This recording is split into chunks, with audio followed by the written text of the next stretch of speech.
जय हिंद दोस्तों, आपके अपने चैनल विजय केएल में आप लोगों का फिर से स्वागत है। दोस्तों, मैं आप लोगों के सामने एक और फिर से नई वीडियो लेकर आया हूं, जो मैं आप लोगों को जॉइन इंडियन कोस्ट गार्ड से कुछ रिलेटेड जानकारी दूंगा।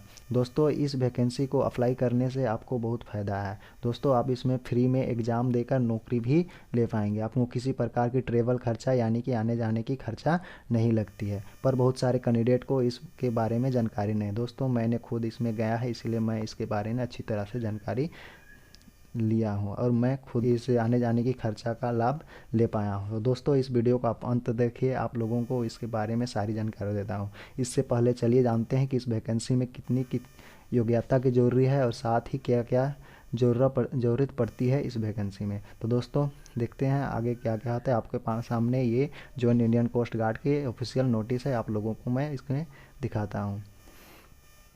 दोस्तों, सबसे पहले है अपनी योग्यता के बारे में आप लोगों को बता देता हूं कि इसमें आपको 10th पास होनी है, साथ 50% साथ में।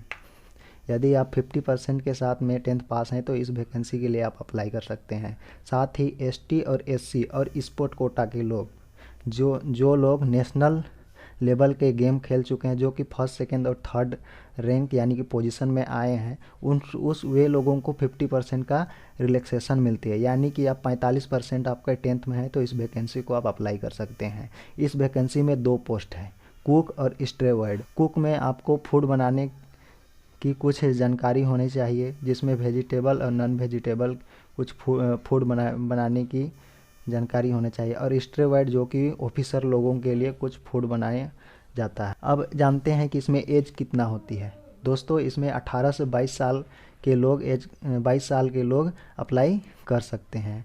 जो 1 अप्रैल 1999 से 31 अप्रैल 2003 के बीच में आए के डेट ऑफ बर्थ में आते हैं, वे लोग अप्लाई कर सकते हैं। लेकिन दोस्तों, एसटी एससी और ओबीसी को कुछ साल की छूट दी जाती है। एसटी एससी को 3 साल की छूट दी जाती है, यानी कि आपका एज 1994 से 2003 के बीच में है। जो एसटी एससी कैंडिडेट है वो इस फॉर्म को अप्लाई कर सकते हैं। ओबीसी को 3 साल की छूट दी जाती है, यानी कि 1996 से 2003 के बीच में इसका डेट ऑफ बर्थ हुए लोग भी इसमें अप्लाई कर सकते हैं। इसकी सैलरी वैलरी की बात की जाए तो फर्स्ट में आपको 21,700 रुपया दी जाएगी। प्रमोशन होगा 47,000 यानी 50,000 आसपास के आपकी सैलरी चल जाए। अब जानते हैं कि इसको कैसे अप्लाई की जाए।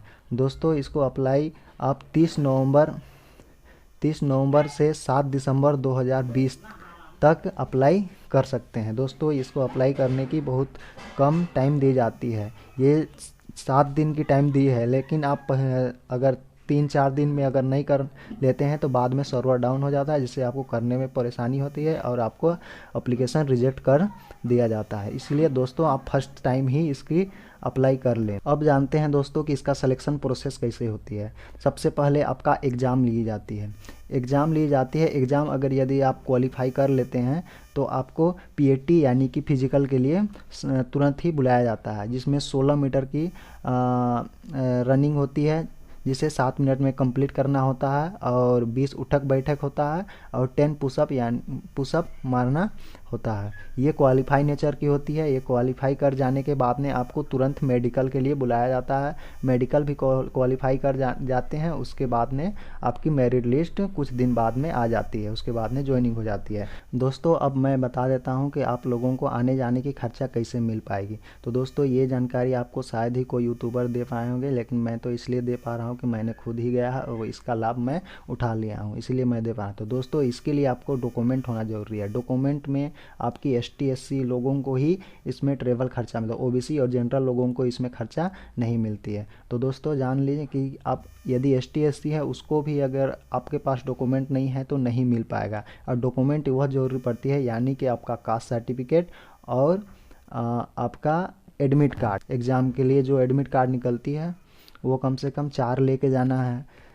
इसलिए है कि यहाँ पर आप जब एग्ज़ाम देने जाइएगा तो एक एडमिट कार्ड एग्ज़ाम के लिए फॉर्म भर के जमा करना पड़ता है। जब एग्ज़ाम क्वालिफाई कर लीजिएगा तो दूसरा फिजिकल के लिए एडमिट कार्ड देना पड़ता है। तीसरा है, जब फिजिकल कंप्लीट करते हैं तो मेडिकल के लिए, यानी कि 3 तो एग्ज़ाम, मेडिकल और फिजिकल के लिए ख़त्म हो जाता है एडमिट कार्ड। चौथा बचता है जो लास्ट में, जो कि आपको मिलती है ट्रेवल के लिए, उसमें भी एक फॉर्म जाती और जो आपका एग्ज़ाम का जो एडमिट कार्ड है वो चिपकाना होता है। दोस्तों यदि किसी तरह आपके पास ख़त्म हो जाता है या फिर 1 या 2 करके जाते हैं तो आप एडमिट कार्ड नहीं होने के कारण आपको इस आने जाने का खर्चा यानी कि ट्रैवलिंग खर्चा नहीं मिल पाती है। तो दोस्तों आपको बता देता यही कारण होता है, इसीलिए दोस्त बहुत लोगों को इसकी खर्चा आने जाने को नहीं मिलता है।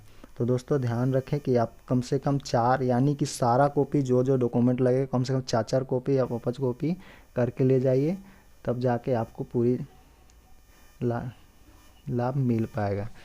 तो दोस्तों शायद ही आप लोगों को ये जानकारी मिल पाई होगी। तो दोस्तों आप लोग यदि इस चैनल में नए हैं तो चैनल को सब्सक्राइब करें, दोस्तों के साथ में शेयर करें और कमेंट करें यदि कोई प्रॉब्लम है। तब के लिए मिलते हैं अगले नए वीडियो में, ऐसे ही इंटरेस्टिंग वीडियो में। यदि आप लोगों को अप्लाई करना है अपने मोबाइल फ़ोन से तो प्लीज़ कमेंट करें, आप लोगों को मैं अपने मोबाइल फ़ोन से भी अप्लाई करके इस फॉर्म को बताऊंगा। तब तक के लिए जय हिंद जय भारत।